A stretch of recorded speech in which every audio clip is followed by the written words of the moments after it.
So hi sir, Hello. very happy Hi. to meet you. Instagram influencer, YouTuber, and a great choreographer.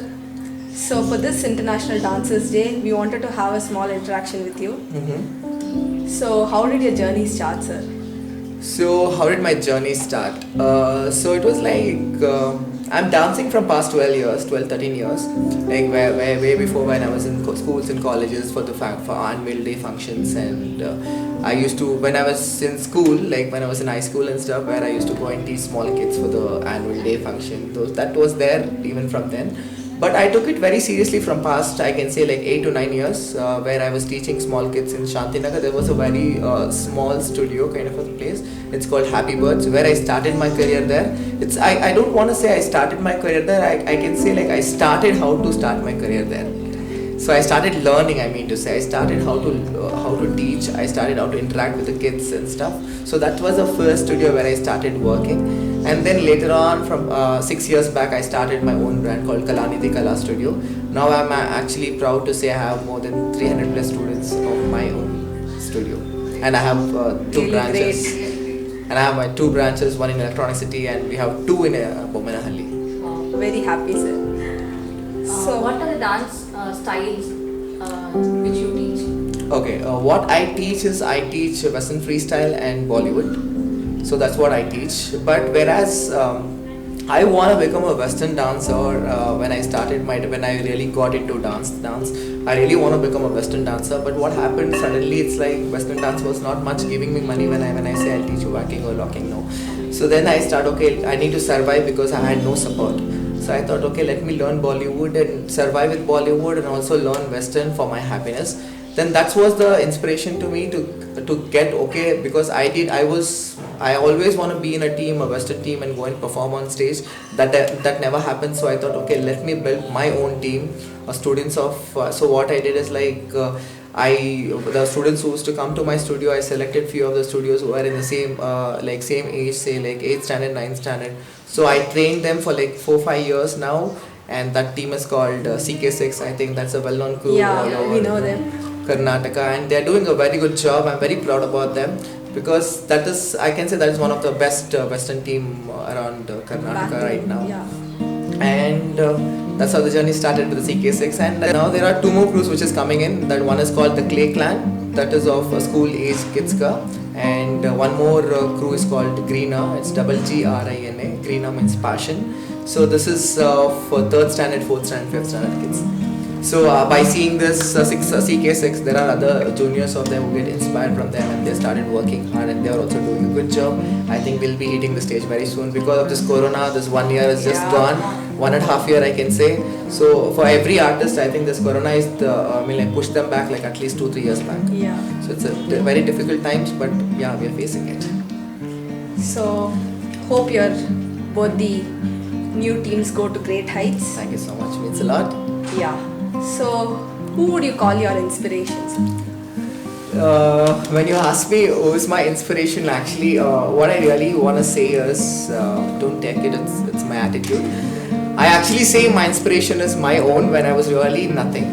So because I used to really work so much to reach what I am today, to build my own studio, to construct my own house or achieve my own brand. So those days it was really challenging because I was zero. I was literally thrown off my house. That's what I can say.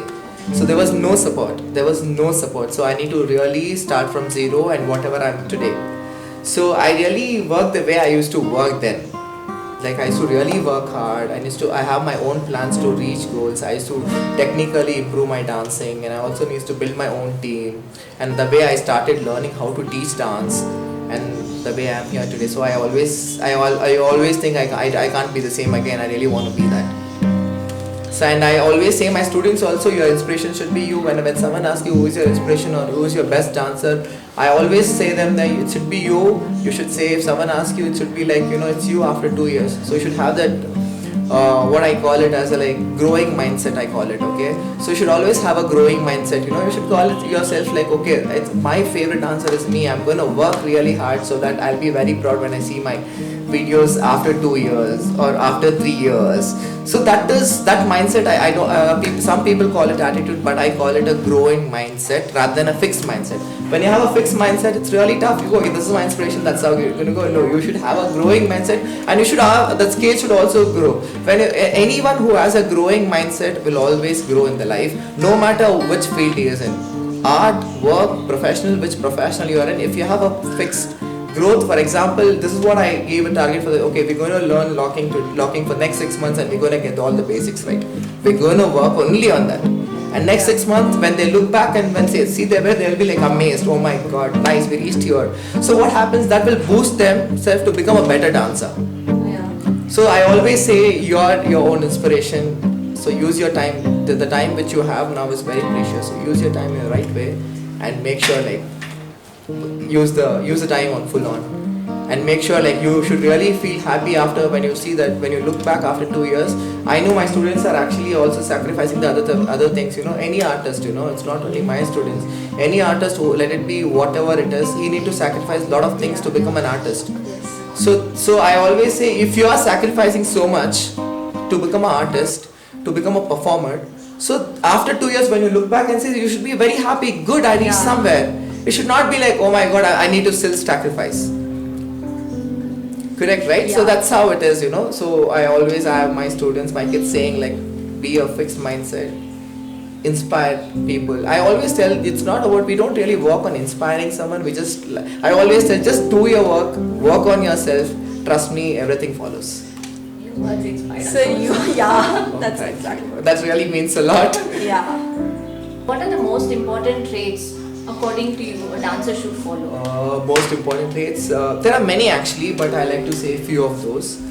First thing, when it comes to Kalanidhi and Kalanidhi students or my students, it depends on first thing which we really see as discipline, you know. Very must, you know, discipline is very must, and then dance comes in. Okay, anyone who comes to my studio, what I ask them is to be, these are the discipline lines. If you follow this, it's fine. You don't need to dance. I know how to make you dance, because I know how I'm good at my work. I'll make you dance. Only thing you need to follow is discipline. This is the first word I always say, all the parents also, and I always ask them, if your kid is not coming for 3 days, he'll be out for Kalanidhi throughout, if it's not informed. This is one very strict rule we follow. Very, very much. It's not kind of a punishment. So what happens? So the parents will also be like, they'll inform you before going off, and what happens, we know what will be the class flow, and we know he'll be absent, so I have another student to cover up what he missed, so I can have always a backup. So, and we have only 26 in an hour. We don't take more than 26 to 27 in an hour. So there is always an admission close in my branch. So there are only 4 to 5 classes which happens. So 5 hours classes, that are weekly 3 days, and I'm happy with 26 to 27 members. So I usually close my admissions. So that's how it's going to go. Usually we'll be traveling for the dance events and the competitions. So not only here, even there, you know, my other colleagues and my other choreographers also say your team is very disciplined team. You know, this thing happened very recently. Before this lockdown, we went to Tumkur for a competition. So what happened there? There was another choreographer. I don't know who is he actually, but he told he's already met us to 2-3 different competitions because we keep traveling. And he was like, he called his team and he made him sit in the first row and he was making him watch us. I noticed that.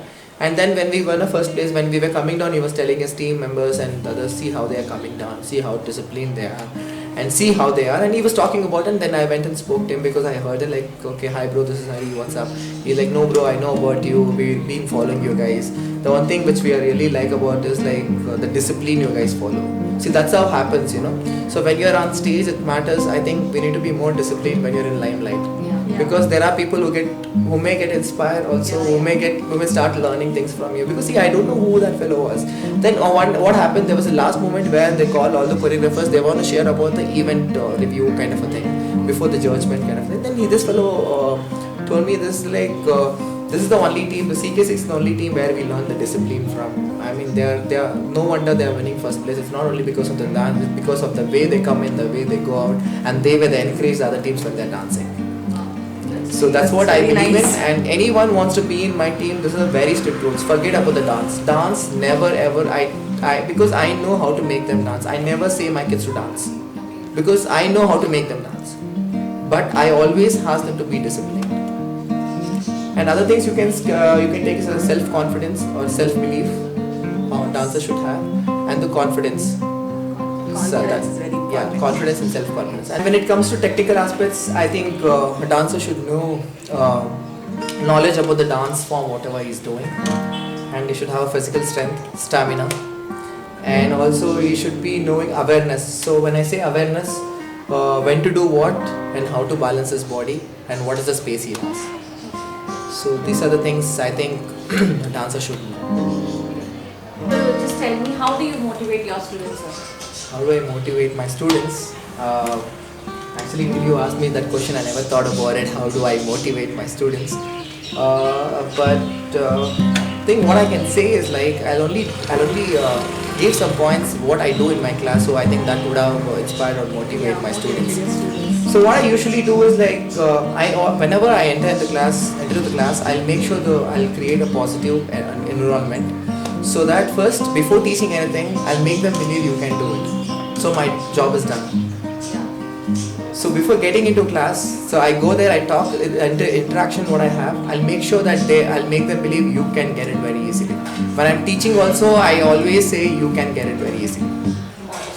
Yeah, so that positive vibe will actually help them, I guess. One more thing is I always give my students an option.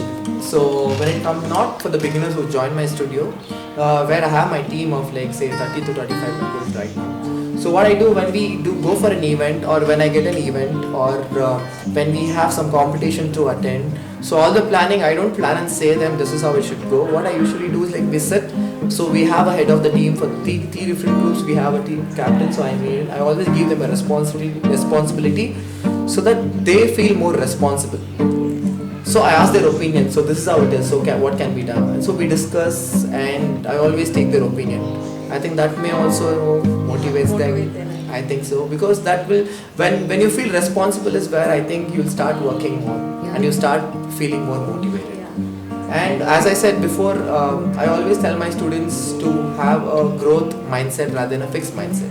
I think that is also helping them. And I think these are the things which actually motivates my student. I really don't know, this maybe may not be, but I'm just telling what are the things I do in my class. So because see, there are a lot many students, I actually when I take online classes and I take it in schools, there are kids who's going to colleges now. When they see my dance videos, they actually message me saying, "Sir, you are my inspiration, you are my motivation." But I never thought what actually made them that till you asked me that. So that's why I'm just telling, I think these are the things actually, the way I take the class, the way I've built a relationship with them, and a meaningful, a responsible relationship, a respectful, responsible relationship. I think that is motivating them. I think these are the things. So sir, this is the last question. Is there any time when you're performing on a stage and you've forgotten the next step? What do you do then? Yeah, many times. I think every artist will have that. Being you are a classical dancer, I think you would have done it. Yeah. So yes, actually that's how it is, if you forget it, who knows, the audience who is saying it's dance. If you do a mistake, see, when you're doing in a group, when you do a mistake, it's still fine. You do that mistake and just go with it. No one's gonna you should leave the moment, It's like, okay, it's done, and go for the next step and enjoy the moment. Don't even think about what happened, okay, this happened, okay, next. What I usually say to my students is this, see, you forget a mistake, or you do a mistake on stage, you need to take it like a motivation. See, now I'm gonna kill the choreo. I'm gonna give the best. Okay, I made this. See, the next rest, I'm gonna kill it. I'm gonna give my best. That's how I am usually, and that's what I even say my kids to do. So forget it. That's okay. And there were a lot of times where I was doing a solo and I forgot steps, but no matter. That is a step. Solo is not a problem. I do forget, and that is a moment. And you need to be that confidence on stage. See what happens if you're not. That's what I was telling. Confidence and self-belief is more important. So when you don't have a confidence and self-belief, what happens? You forget and you become nervous. So when you are confident, yes, I can do it. I can even do better than what I did. What I performed for the before mistake, whatever I perform. If I do a mistake, I need to think, okay, I can do it far better. I'm gonna kill it. So if you think that way, I think the output will be more. You shouldn't panic. Yeah, that's it. Have that self-confidence and self-belief. No one's gonna judge you, and at the end of the day, every single artist who's gonna perform is for their own joy. Yes. So this is what I believe in. You're performing for your own joy, come on. Who's gonna judge you? It's okay, it's a competition. What? You're giving your best, you're the best, forget. That's it. Thank you, sir. It was a great pleasure meeting you. Thank you so much for this opportunity. It really means a lot. Yeah. So thank you for sparing your valuable time for us. So may you and your institution go to great heights.